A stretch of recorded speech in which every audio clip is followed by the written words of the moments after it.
রাজনীতি। দেখুন, আমি মানুষটা ডিউটিতে যাচ্ছে না, রাখে হরি তো মারি কে।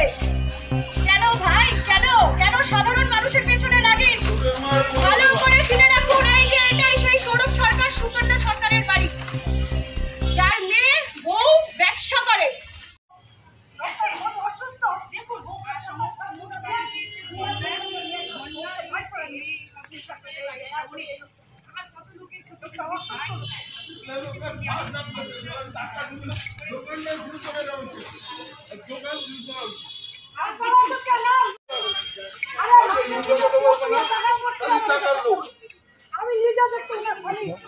একটু ঘোরো, এদিকে ঘোরো।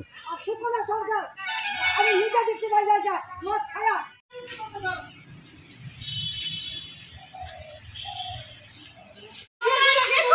তোর বাপ কি পাঠা? শিবুকাল পাঠিয়েছে না? তোর স্বামীকে পাঠা, তোর স্বামীকে পাঠা।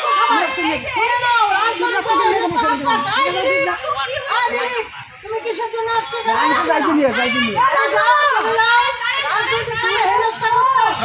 লোক এখন আসে না, লোক আসা বাকি আছে। আমি এখানে এসেছি, আমার থেকে চাকরির নাম করে 5 বছর আগে 9.5 লাখ টাকা নিয়েছে, তার জন্য ঘটনা। কে নিয়েছে টাকা?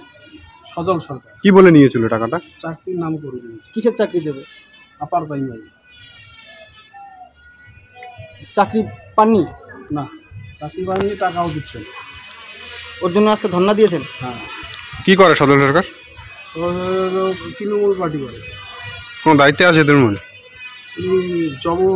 যুব সভাপতি আছে পদে। এরকম কতজনের থেকে টাকা নিয়েছে? 10-15 জনের থেকে টাকা নিয়েছে। কাউকে চাকরি দেয়নি? কাউকে চাকরি দেয়। কতক্ষণ থাকবেন এখানে? আমি আজকে আছি, যতক্ষণ টাকা না দিবে ততক্ষণ আছি। আপনার নাম? আমার নাম নিপু হল। বাড়ি? বাড়ি তুফানগঞ্জ মিল।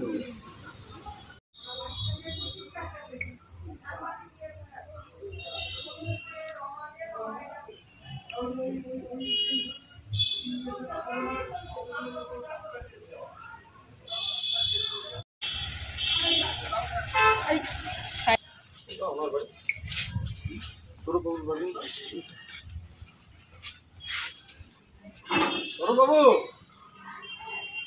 থানা থেকে বলছি।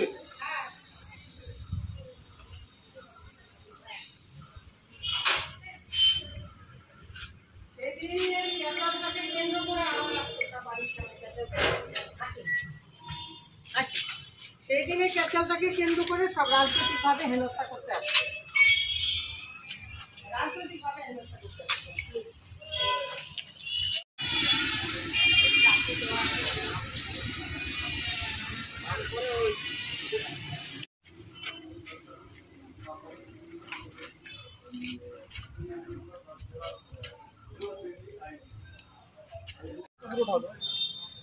ফটোটা একটু পুরো ঢক।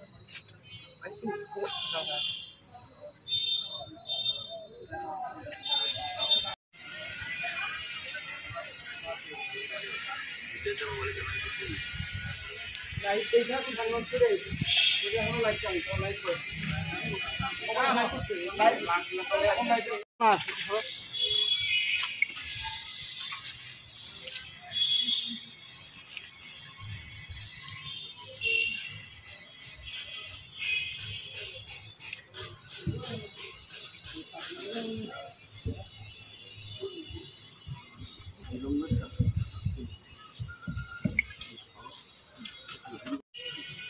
আমাদেরও ছবি লাগে আমাদেরও ছবি দিতে পারেন।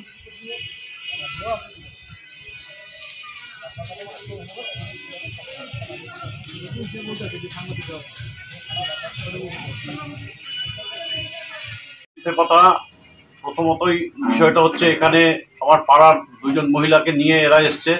এই 2 জন মহিলাও গত শিব পূজার দিন আমার বাড়িতে এসে হামলা টাইপের করে, চেল্লাচেল্লি চিৎকার চেঁচামেচি করে, নানান বাজে বাজে কথাবার্তা বলে। এবং আজকেও আমি বাড়ির ভেতরে ছিলাম, বাথরুমে ছিলাম, হঠাৎ করে আমার মিসেসের গলা পেলাম এবং দেখা গেল যে এরকমভাবে কেউ বা কাহারা আমার বাড়ির সামনে এসে এখন বিভিন্ন কথা বানিয়ে আমার নামে আমাকে বাজেভাবে আমার সম্মান নষ্ট করার চেষ্টা চলছে এবং রাজনৈতিকভাবে আমাকে বিব্রত করার চেষ্টা চলছে, হেনস্থা করা চলছে। দীর্ঘদিন থেকে এই মহিলাদের দিয়ে যে চলছে, আজকে এই চাকরি দেওয়ার নাম নিয়ে এই কথা বলা হচ্ছে, যাতে করে আমি নিচে চলে যাই এবং আমার প্রভাব কমে যায়। এটা এবং আমাকে এবং আমার পরিবারকে সবাইকে অসম্মান করার চেষ্টা চলছে। এবং রাজনৈতিক নেতা আমাদের এই ওয়ার্ডেরই, আমি এই মুহূর্তে নাম বলছি না, প্রয়োজনে আমি দরকার পড়লে সেরকম প্রয়োজন হলে আমি তার নাম প্রকাশ করব। নেপু হালদারের যে অভিযোগ যে আপনার বাড়ির সামনে ধর্ণা দিয়েছিল যে 9 লাখ টাকা নিয়েছেন চাকরি দেওয়ার নাম এরকম করে। কোনো ব্যাপারই নেই, টোটালটাই বানানো এবং ভিত্তিহীন, এবং এটা পুরোপুরি রাজনৈতিকভাবে ষড়যন্ত্র। এর কোনো প্রমাণ নেই, এর কোনো কিছু নেই, শুধু আমাকে অ্যাসাল্ট করা, হ্যাকেল করার চেষ্টা চালানো।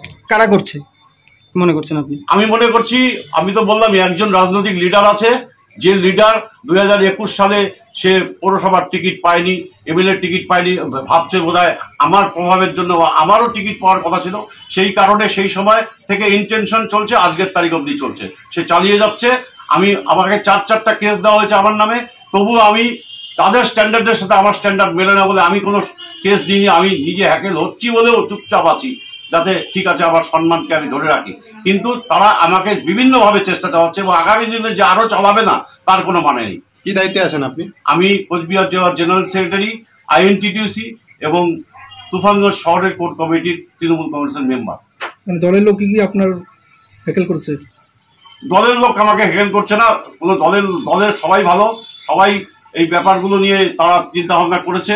কিন্তু যেহেতু এই ব্যক্তি আমাকে, তার ওয়ার্ডের মধ্যে আমি থাকি, আমাকে বিভিন্নভাবে হ্যাকেল করার চেষ্টা করছে এবং তার ছেলের বউ হচ্ছে কাউন্সিলর, এবং কাউন্সিলর থাকার জন্য সেই তার প্রভাব খাটিয়ে এগুলো করানোর চেষ্টা চালায়। সেই ব্যক্তি কোন দল করেন?